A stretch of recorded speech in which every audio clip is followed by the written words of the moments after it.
This is Brief Briefing.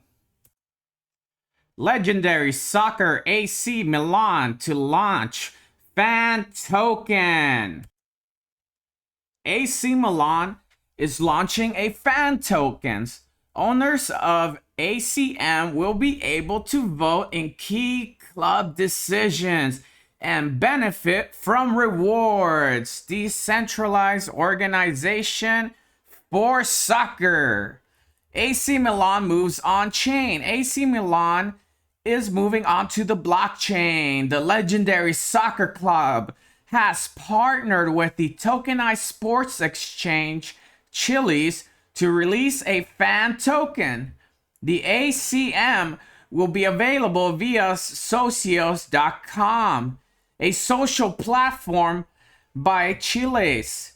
Alexandre Defu, CEO and co-founder of Chiliz and Socios.com, said in an announcement post, "The AC Milan partnership is a great start to a year in which we will work harder than ever on our mission to fully establish fan tokens as the ultimate fan engagement tool and as a powerful new revenue generator for the sports industry." Chiliz is a token that is focused on like NFTs for all sorts of sports and for betting.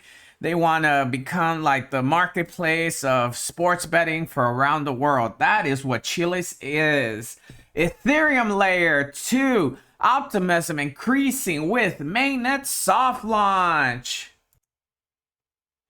Following a year of development, layer 2 Ethereum solutions provider Optimism has soft launched on mainnet over the weekend.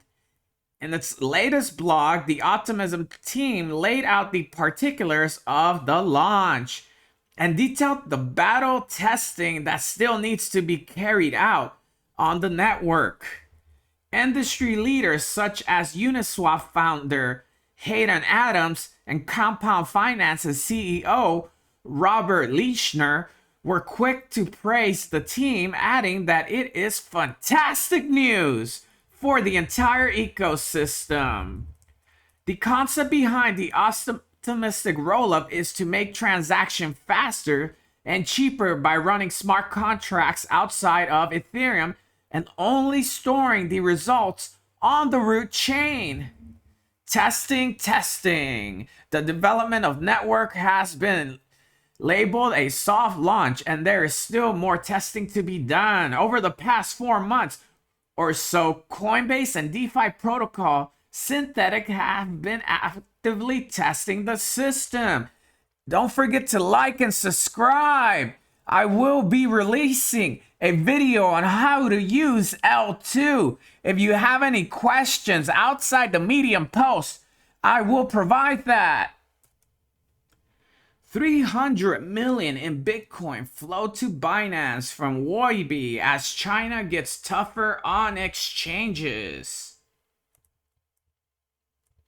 As the Chinese government cracks down on several crypto exchanges catering to traders based in mainland China, many of these customers and their Bitcoin have been making their way to Binance over the past few days. Bitcoin flows to Binance from Huobi reached an all-time high since the Huobi chief operating officer Sambing Zhu allegedly went missing on November 2nd. According to data provided by CryptoQuant, a total number of 18,652 Bitcoin worth nearly $300 million was transferred from Huobi to Binance from that day until November 11th. A lot of users went to Binance because Chinese users are more familiar with Binance and Binance executives are all overseas. Colin Wu, a Chinese crypto reporter behind the Twitter account Wu Blockchain, told CoinDesk on a WeChat message. A spokesperson from Binance declined to comment on any impact China's crackdown could have on its business. For months, Chinese regulators have been clamping down on many crypto trading platforms that cater mainly to Chinese clients, Some of these exchanges appear to have close, albeit informal, relationships with the Chinese government. The whereabouts of YB Sao remains unclear since rumors began circulating in early November that allege he was arrested by local officials. Prices for YB token dropped to as low as $3.74 November 3rd, down 11.3% from $4.22 on November 1st, according to Masari. Over at rival exchange OKX, with deep ties to China, all withdrawal services remain suspended after it said a holder of a private key needed to authorize withdrawals was out of touch while cooperating with public security investigators in China. IOHG, which supports Cardano development, has announced 11 winning proposals to receive funding as part of Project Catalyst. Input Output, an organization focused on supporting open source projects such as Cardano, a major platform for building decentralized applications, has announced its first winning proposals for Project Catalyst. The community has spoken, and 11 initiatives are now expected to acquire funding in order to further enhance the Cardano ecosystem. As explained by IOHG, Project Catalyst is an ongoing experiment in exploring or looking into different ways that decentralized innovation and collaboration can be carried out at its highest level. As the initial stage in the Voltaire roadmap, it aims to challenge ecosystem participants to pool their ingenuity, creativity, and passion to identify groundbreaking projects that support Cardano's growth, the IOHG team noted. Fund2 was reportedly the first time that Project Catalyst participants had the opportunity to pitch, debate, refine, and vote on various proposals using real ADA, which is the native cryptocurrency of the Cardano network.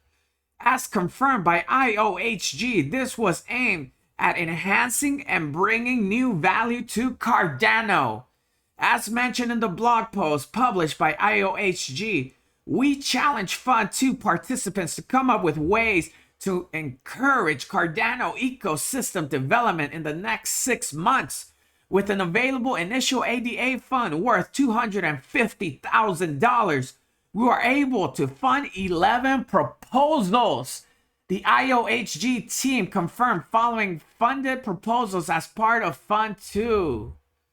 Pool 2 platforms upgrades Ouroboros over Arena, Haskell, Plutus, Marlowe, Education. Create a message signing standard, Liquid, Cardano for mobile decentralized applications, Gimba Lab, Lovren's Academy for Marlowe and Plutus, signed TX Arduino, Pet Registry DAB with APay, Japan Cardano Governance Association. Congratulations to all the winners of Project Catalyst. Wabi Korea scores certification from Korea Internet and Securities Agency. The Southern Korean arm of global crypto giant Wabi has acquired an ISMS certification to comply with the upcoming Special Payments Act.